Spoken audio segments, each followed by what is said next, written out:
What if I told you this is not a Hindu temple, but this is the exact opposite of a Hindu temple? And no, this was not created by Muslims, Christians, or even atheists. This was built by Hindus themselves. And they did not create this recently. They built this many centuries ago. So why would ancient Hindus create an antithesis to a Hindu temple?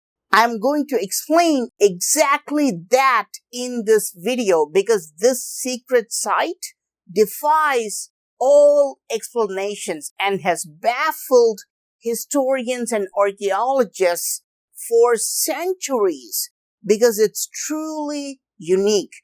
There is only one such structure in the entire world. Look at it. There is no tower or vimana for this, like the usual temples. And see how I'm entering the structure. This is the entrance. It has no doorway, no decorative arch on top. But as I walk in, do you notice something different? I have walked around hundreds of temples on my channel, but something feels different, doesn't it? Can you tell me what it is? I am walking in an anti-clockwise direction. In all Hindu temples, you walk around in a clockwise direction. This is called parikrama in Sanskrit. But in this site, I'm forced to walk around in an anti-clockwise direction. This is actually a sign of negativity. In Hinduism, clockwise rotation signals positive energy, and anti-clockwise rotation triggers negative energy. But ancient builders have done something very clever here. In temples, both sides are open, so you can choose to walk in either direction. But in the site, they only have one way. You have to walk in the opposite or counterclockwise direction because there is no other way. But how is that even possible? We should be able to walk both ways, right? How did ancient builders accomplish this and force us to walk only in one way? Let's take a look at the aerial view. You see that? No, not just the zigzag maze-like structure, but it's not symmetric. There is nothing on the other half. It's a dead end. Usually, temples are symmetric, so you can walk this side or that side. But this anti-temple was constructed as a half. The other half was not built. So no one can walk in that direction. This was deliberately planned to make sure people followed the negative path of circumambulation. But the real shocker is in the carvings. Look at this carving. How do you feel? What about this one? Look at this nightmare. If you look at his face long enough, you might get a nightmare tonight. In Hindu temples, you will find beautiful, smiling, voluptuous carvings that trigger happiness. In this structure, carving after carving, even though this structure is festooned with more than 10,000 carvings, each and every one of them is made to look cruel, aggressive, and so serious it changes your emotion. You are going to feel a change in emotion. You're going to become serious because it's designed that way. Plus, it's also designed to trigger your phobias. Look at the walkway. It's so narrow, even three people cannot walk together. It triggers claustrophobia, and it's amplified by its zigzag design with very sharp, narrow turns.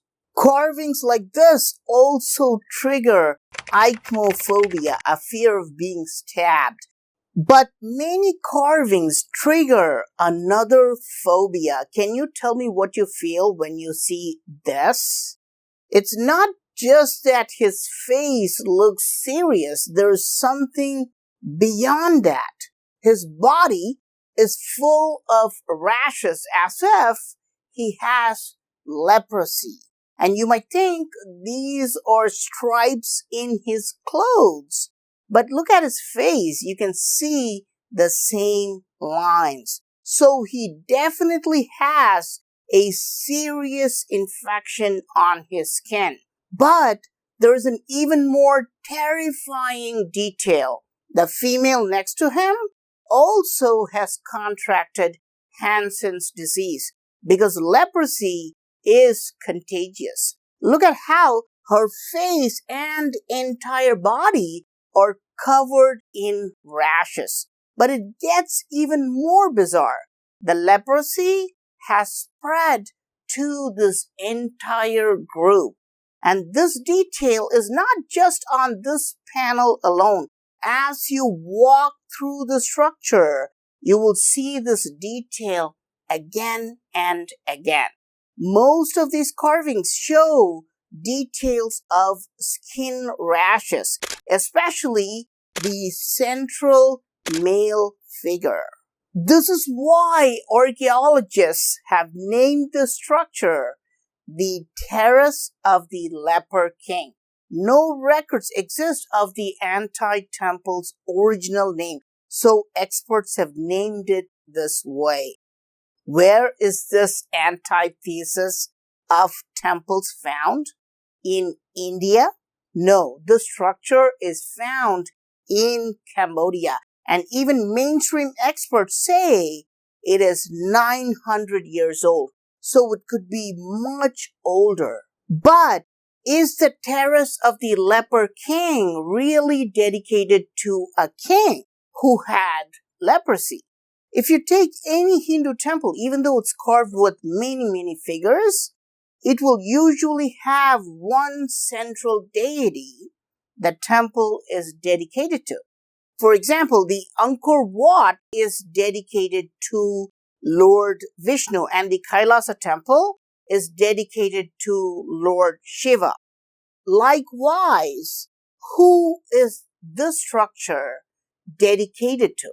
If Hindu temples are dedicated to God, who is the anti-temple dedicated to? The devil himself? Let's go up to find out. Again, the architecture of this is completely different from temples. It does not have a tower. It has a flat roof. And in the center, there is one statue. Who is it? Shiva? Vishnu? Could this be Lord Buddha? Let's take a closer look. He has a mustache to show his ferocity, and his mouth is open just a little, showing his gritted teeth. There are some very interesting details hidden at the back that most people overlook. He has long hair, and he's sitting with no clothes on, stark naked. Who is he? Look at his hand. You can see some of his fingers missing and his toes here. Some are missing here too. This is the reason why experts thought he was the Leper King, because leprosy tends to eat away the digits. But he is not a leper. Think about it. If Hindu temples are dedicated to gods who can enhance and prolong our lives, who would be the main deity of this anti-temple. This is Lord Yama, the god of the end of life, the god of death or demise in Hinduism. Yes, this anti-temple is dedicated to Yama, who destroys life, not the gods who create or protect life, but the opposite. Now you can understand why this structure was built as a complete antithesis of Hindu temples. All other temples are dedicated to life, but this one is dedicated to the destruction of life. This is why it was not built with regular Hindu architecture, which triggers positive energy. It was created using opposite techniques to trigger negative energy. This is why the carvings look like this. They show destruction. They show anger, fear, and disease to evoke emotions related to destruction, to signal the end of the journey. But what was the physical function of the structure? And you may say, Praveen, what do you mean? It's just a structure dedicated to Yama, the god of population control, right?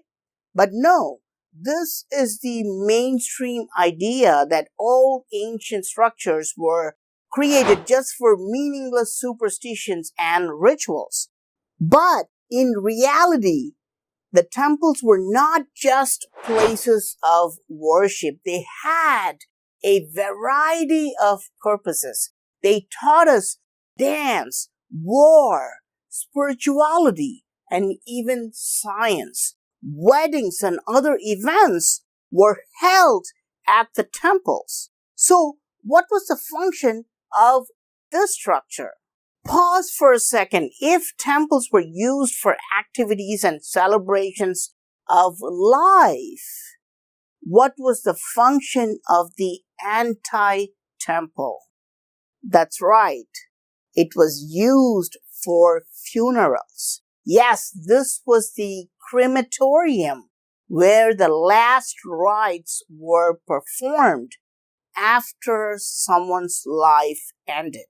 And this should make you wonder about the ancient civilization of Cambodia. Yes, ancient temples like Angkor Wat were used for various events and festivities. We find ancient schools and libraries for education.